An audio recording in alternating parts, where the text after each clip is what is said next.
I yield 2 minutes to the gentleman from California, Mr. Royce. Thank the gentleman. The gentleman is recognized for 2 minutes. Thank you. The gentleman from California referred to the Wild West earlier.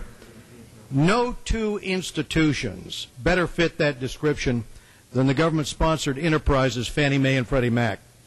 Over the years, some of us pleaded for additional regulation. You may recall in 2005 we tried to pass strong legislation to fix this problem and bring reforms to the government-sponsored enterprises. I brought an amendment to this floor to give their regulator the ability to rein in their mortgage portfolios that were spiraling out of control. The Federal Reserve came to us and said, these institutions at the heart of the U.S. mortgage market pose a systemic threat to our economy. That is why I offered my amendment, which was defeated, as were others, that would have provided stronger regulation. That is why Senator Chuck Hagel offered similar legislation, which passed the Senate Banking Committee on a party line vote but was blocked by the Senate Democrats from coming to the floor. We understood the risk posed by those government-backed companies, especially when it came to the affordable housing goals the Democratic-controlled Congress mandated in 1992. Those affordable housing goals led the GSEs into the subprime and Alt-A market, and they ultimately led to their collapse. Former President Bill Clinton understands this epic blunder.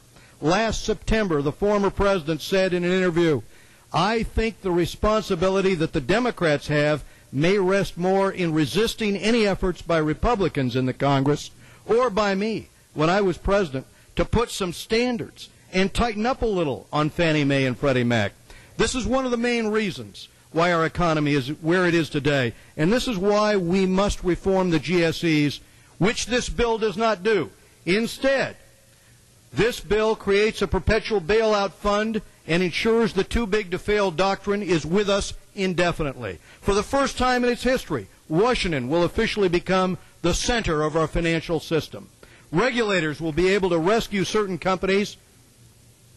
I'd ask for an additional minute.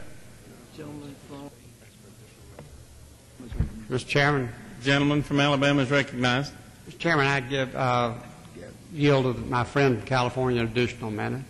The gentleman is recognized for an additional minute. I thank the gentleman. Regulators will be able to rescue certain companies and liquidate others. They will be able to pay off some creditors and counterparties and not others, and keep failed or failing companies operating and competing in the market for years.